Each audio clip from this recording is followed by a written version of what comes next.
Il s'appelle Gökmen Tanis, il a 37 ans, il est né en Turquie, il est activement recherché par la police néerlandaise. L'homme est soupçonné d'avoir participé à la fusillade de ce matin à Utrecht aux Pays-Bas. On en parle dans un instant avec vous, Virginie Hertz. Mais d'abord, les premières images avec Dorothée Olyric.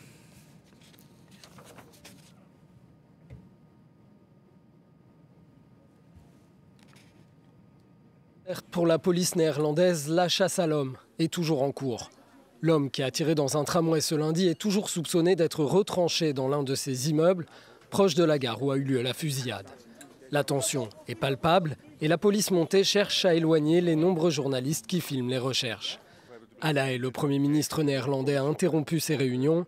Un journaliste lui demande s'il confirme le terme de situation terrifiante. Nous enquêtons, mais je suis très inquiet.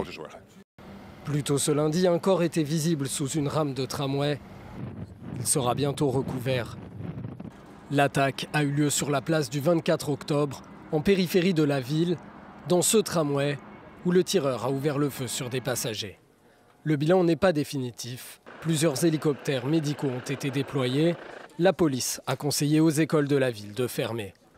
En septembre dernier, les Pays-Bas avaient été victimes d'une attaque terroriste. Une attaque au couteau dans la gare centrale d'Amsterdam. 2 touristes américains avaient été blessés. Voilà pour les précisions de Bilal Tarabé. À l'instant, le maire d'Utrecht affirme que la fusillade a fait 3 morts. Autre prise de parole, celle du Premier ministre Mark Rutte. Virginie Hertz, il a pris la parole, mais il est resté très prudent. Oui, absolument. Il dit que les Pays-Bas ont été l'objet d'une attaque, de la nation hollandaise a été l'objet d'une attaque sans la qualifier de terroriste, même si la police jusqu'à présent n'exclut pas cette hypothèse. Il a parlé d'un ou plusieurs suspects, n'excluant pas effectivement l'hypothèse d'une deuxième personne. Alors on voit derrière moi Gökmen Tanis, le principal suspect. Sa photo qui a été prise probablement dans le tramway ce matin à Utrecht a été diffusée par la police d'Utrecht qui demande aux citoyens toute information concernant ce suspect, donc qui a 37 ans et qui est originaire de Turquie, en tout cas qui serait né en Turquie. La menace terroriste, elle pèse sur les Pays-Bas ? Alors elle pèse sur les Pays-Bas, même si globalement on a l'impression que les Pays-Bas ont été plutôt épargnés par rapport à d'autres pays européens, mais la menace pèse. Plusieurs attentats terroristes islamistes notamment ont été déjoués par la police au cours de ces derniers mois. On se rappelle aussi qu'en août dernier, un jeune Afghan avait attaqué au couteau 2 touristes américains. En septembre, cet homme soupçonné de vouloir perpétrer un attentat majeur avait été arrêté aux Pays-Bas et beaucoup plus récemment en relation avec la France.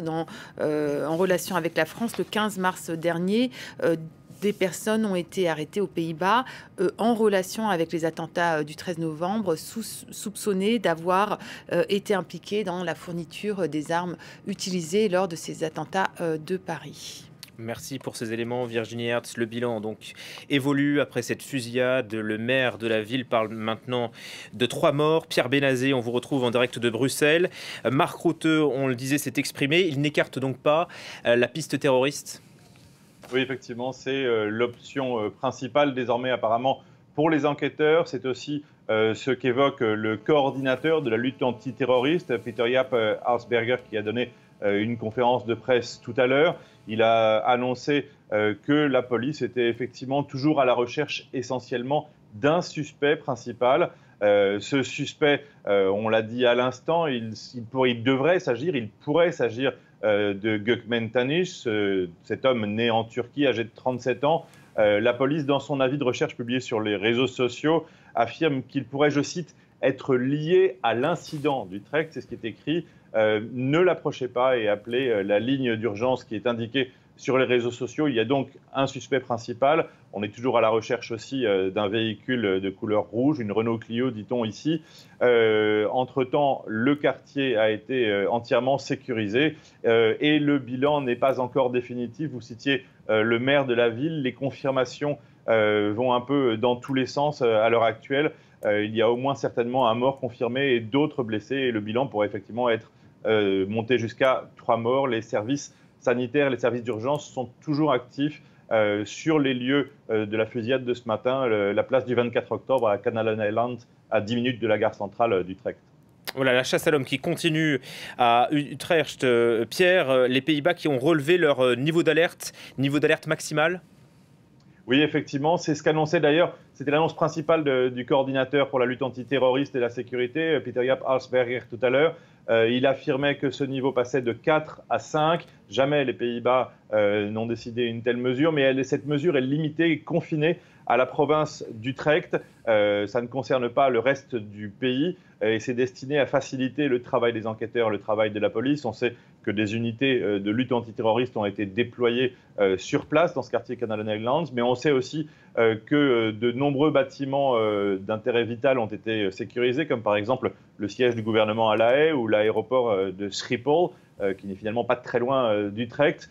Et on sait aussi que la mairie a demandé aux écoles de fermer leurs portes. L'université d'Utrecht a fermé ses portes aussi. Il est demandé aux parents de ne pas venir chercher leurs enfants et aux citoyens de la ville, aux habitants de la ville de rester chez eux ce matin, cet après-midi. Merci pour ces éléments. Pierre Benazet à Bruxelles.